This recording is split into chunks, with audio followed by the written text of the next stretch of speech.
شاهدنا خطا طويلا من الشاحنات، وشاهد العالم كذلك هذا الخط الطويل من الشاحنات، لكن هذا الفيديو كله بالذكاء الاصطناعي، مما يطرح العديد من علامات الاستفهام حول حقيقة الوضع على الأرض. هو تحايل واضح وتضليل إعلامي كبير ومهزلة بل فضيحة جديدة للنظام الجزائري. هكذا تنوعت وتباينت تعليقات النشطاء على هذا الموضوع عبر مختلف منصات التواصل. للتعليق على الموضوع معنا من باريس المدون والناشط السياسي الجزائري شوقي بن زهرة. مرحبا بك شوقي. شريط فيديو بثته القنوات التلفزيونية الرسمية الجزائرية يظهر أسطول ضخم من الشاحنات محملة بالعتاد لمباشرة حملة الحصاد والدرس بولايتي أدرار وتميمون، وكان يظهر بوضوح كبير بأن الفيديو غير حقيقي وقد تم الاستعانة بالذكاء الاصطناعي، مما أثار جدلا كبيرا وسخرية عارمة على مختلف المنصات. بدورك أنت تفاعلت مع الأمر شوقي. مساء الخير وشكرا على الاستضافة.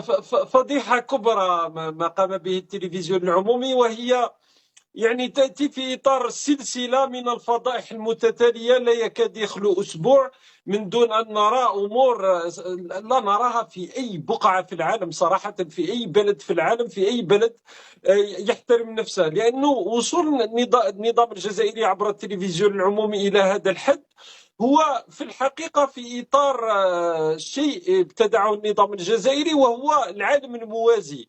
النظام الجزائري منذ السنوات الأخيرة خلق عالم موازي عبر التلفزيون العمومي وفي نشرة الثامنة كما يتم تداوله في الأوساط الشعبية، أنه كل شيء متوفر، أن المواد الأساسية متوفرة في نشرة الثامنة، أن الجزائر قوة ضاربة، أن الجيش الجزائري أقوى جيش في المنطقة، أن الجزائر في 2023 حسبهم كانت دخلت منظمة البريكس تقريبا، ولكن الحقيقة أنه كل شيء ينافي ما هو موجود في هذا التلفزيون العمومي. الشريط الذي يعني العام أي شخص يعني طفل صغير ممكن أن يلاحظ بأنه ليس حقيقي، ولكن الكارثة أنه تم تداوله حتى في وسائل إعلام خاصة أو شبه رسمية على أنه فيديو حقيقي لموسم الحصاد، لأنه هذا يخفي فشل السياسة الفلاحية للنظام الجزائري كما هو فشل